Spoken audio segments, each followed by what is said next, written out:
Thank you, Mr. President, for honoring my husband in such a profound and meaningful way. And thank you for making this event a priority amid the peace process in the Middle East. Thank you. Very grateful. Charlie always admired your commitment to freedom, and that's something that both of you shared. So thank you.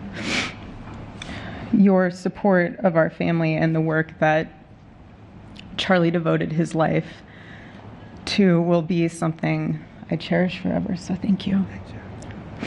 To our gracious First Lady in her office for making this event possible, thank you as well. It's beautiful.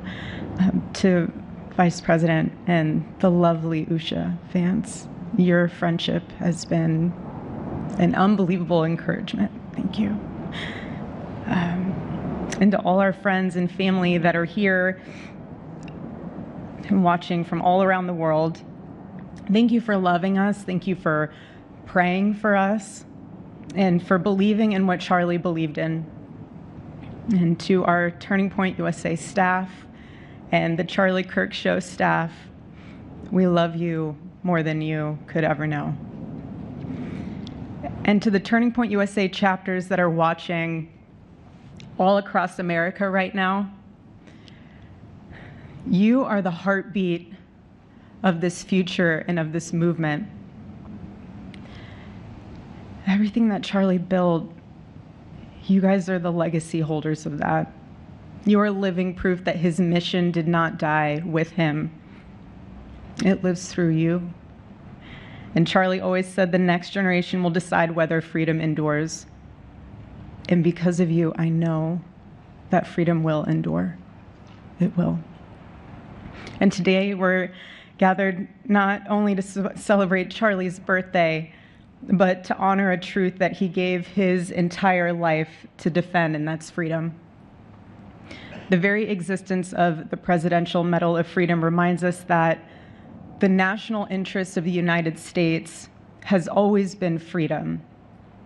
Our founders etched it into the preamble of our Constitution, and those words are not relics on parchment. They are a living covenant.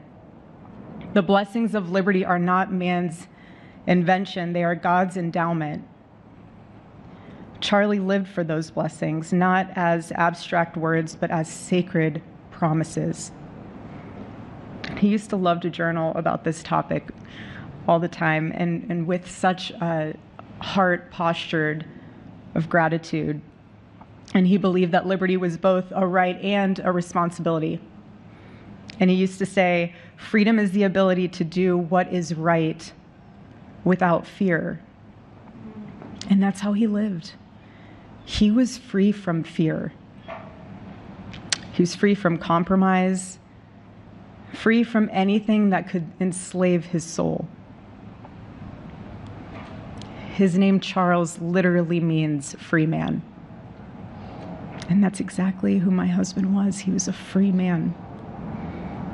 And from the time I met him, sitting across from him, being interviewed on politics and philosophy and theology, anything that Charlie loved, any topic he loved,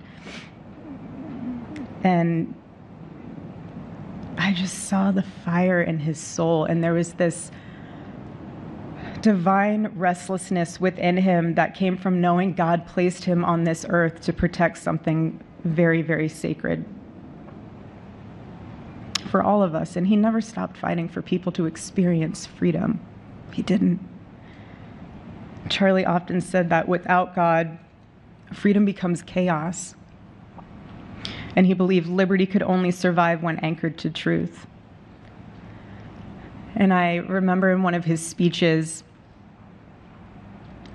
he told the audience that the opposite of liberty isn't law. He said it's captivity. And that the freest people in the world are those whose hearts belong to Christ.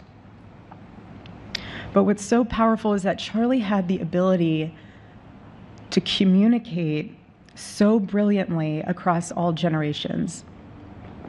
And he reminded us that in a world that tells us freedom is doing whatever you want to do, the real freedom is the power to live freely and to do what is right. And in one of his journal entries, he wrote that he wanted everyone to know that you can't have liberty without moral responsibility. Freedom divorced from faith eventually just destroys itself. And what's so fascinating about all of this is looking back these past 12 years of Turning Point USA and his mission, there's almost this veil of sacredness. Because what I realize is that while he was building an organization, he was also building a movement, one that called people back to God, back to truth, and a movement that was filled with courage. And ironically, for a man who impacted millions, Charlie never desired to be the center of attention. He just wasn't. My husband was not a man of extravagance. He loved simple but deeply meaningful things. Truly. He loved his late night walks. He loved buying more books than he could ever read because he felt there was no such thing as a book budget. And he loved being able to read to our kids the same bedtime story on repeat because he knew it was their favorite. But to him, that was special. And he loved to sit in the sun on a Saturday morning with his cup of decaf coffee, and his phone was off because he was honoring the Sabbath. And for him, it was that moment to catch his breath and just be in peace because he was unreachable at the moment. And he preferred quiet birthdays. But that never stopped me from telling him. I told him every single year, I said, baby, I love your birthday. I said, because it's the day that God knew the world couldn't go another day without you.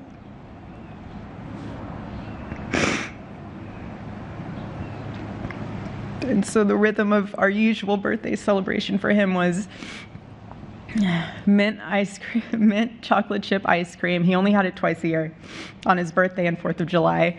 It's just, and then after that, it was back to work as usual. But last year, his one birthday wish was to see the Oregon Ducks play the Ohio State.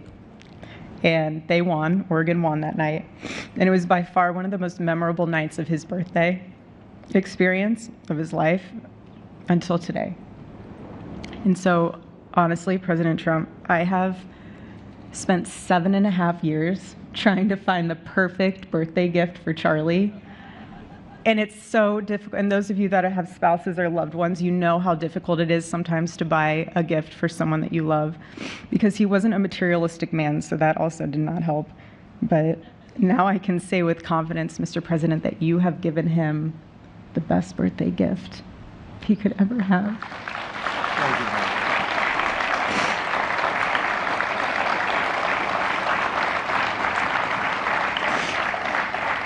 you. It's such an honor and the recognition of a life lived for defending freedom.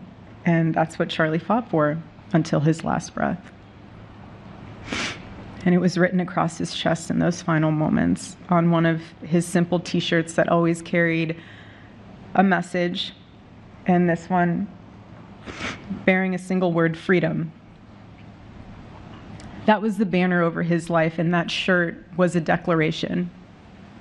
The same declaration he made in every speech, every campus visit, every time he shared the gospel at a church, every sleepless night that he would spend praying for the youth of this nation and planning for the future of our country, and just impressing upon them that when we defend liberty, we defend the soul of our nation. My husband never told anyone what to say. He never did. He never told anyone what to say. He would just encourage them to think. He would encourage them to think outside of the traditional political labels. He would want them to think in a way that was anchored in wisdom and truth. But he would never tell anyone what to say. Charlie wasn't content to simply admire freedom. He wanted to multiply it. He wanted to multiply freedom. He wanted young people to taste it and to understand it and defend it. He wanted them to see that liberty isn't self-indulgence, it's self-governance under God. He wanted them to see that. And every day I'd see him getting ready for work. He'd put on his cross necklace, he'd put his ring on his finger. And the boldness in his demeanor was always fearlessness. He wasn't afraid. He was never afraid. In his daily actions, whether in office or on campus or at a church, it was always without fear. That was his creed. That is how he lived out every single day. He didn't fear being slandered. He did not. He didn't fear losing friends, I can tell you that. He didn't. He didn't care. He stood for truth and stood for freedom, and he did not, everything else was just noise to him. And it's because his confidence in Christ was absolute. That's why. There was no limit to what he would have sacrificed to defend freedom for all. And if the moment had come, he probably would have run for president, but not out of ambition. He would only have done it if that was something that he believed that his country needed from a servant's heart standpoint. And Charlie lived only 31 short years. No, he's 32, but on this side of heaven, but he lived. He lived every single second he lived. He filled every single day with purpose, and he fought for truth when it was unpopular.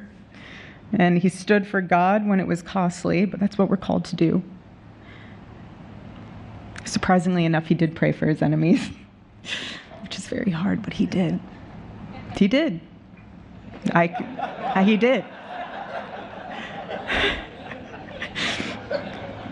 No one else, I mean, I saw him do it. No, he never did it in front of anyone else, but I can attest to that.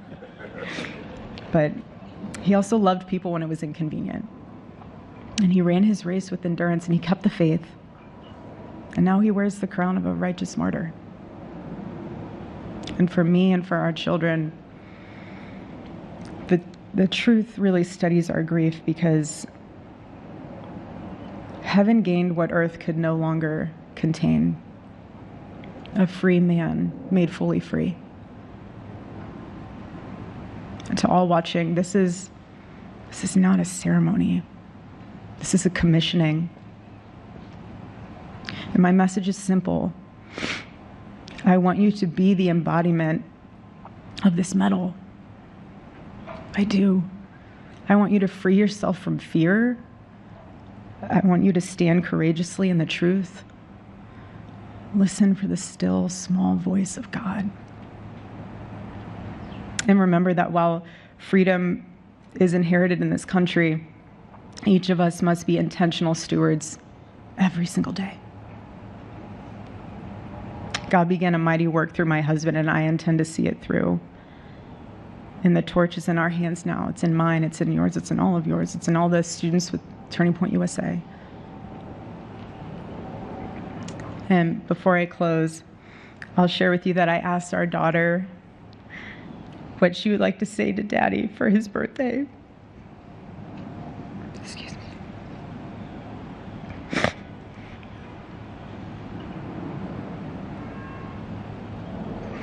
She said, "Happy birthday, Daddy. I want to give you a stuffed animal.